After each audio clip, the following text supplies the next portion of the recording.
Sauver le Mali aujourd'hui, c'est de nous débarrasser de ce gouvernement par des moyens vraiment qu'il le faut, parce que ce gouvernement a échoué sur toute la ligne. Je pense que c'est trop sérieux, les coupures. D'abord, les conséquences économiques, les conséquences sociales, l'impact sur le pays, c'est terrible. Donc aujourd'hui, je pense que le président de transition, je l'ai dit, les gens n'avaient pas compris qu'il faut aider le président à sauver le Mali.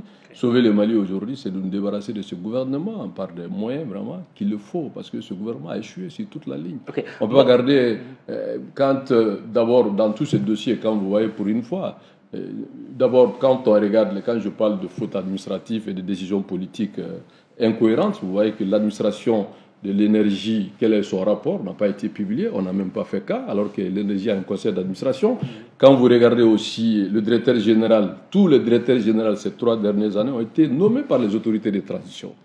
Donc c'est trop facile d'aller charger les pauvres syndicats qui n'arrivent pas à justifier le problème, mais en réalité, c'est la faute politique incombe aux autorités de transition. Oui, donc quand il y a faute, il faut situer les responsabilités. Parce que c'est pour ça que je dis qu'il faut préserver le président pour éviter le chaos. Parce que le ministre, elle n'a pas apporté de réponse, elle a amplifié les polémiques, elle cherche à défendre l'indéfendable, les syndicats cherchent à se justifier. Donc on a l'impression que chacun cherche à se défendre alors que le mal est fait. Parce qu'il y a 2 choses que personne n'a répondu à cette question. Quelle est la décision politique qui nous a mené à ces fautes-là? Quand on parle, par exemple, dans un pays où la ministre sort publiquement pour dire que l'argent public, 6 milliards, 200 millions, alors les termes qu'elle-même a utilisés, a tordu la main au ministre des Finances, pour aller payer des groupes pour atteigner, alors que ça a été un fiasco. Non seulement il y a eu faux usage de faux, alors jusqu'à présent, on ne nous dit pas qui est ce fournisseur.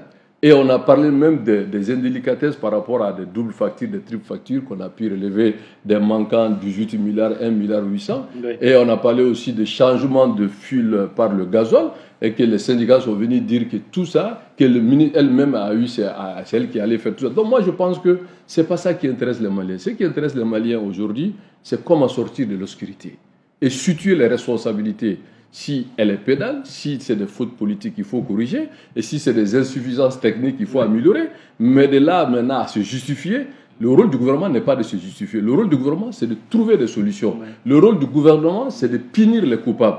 Et le syndicat, c'est de défendre les intérêts matériaux et moraux de sa corporation. Donc moi, je pense que chacun est dans son rôle, chacun doit faire son travail. Je pense que la ministre n'est pas défendable, elle a fauté. C'est ça le mot.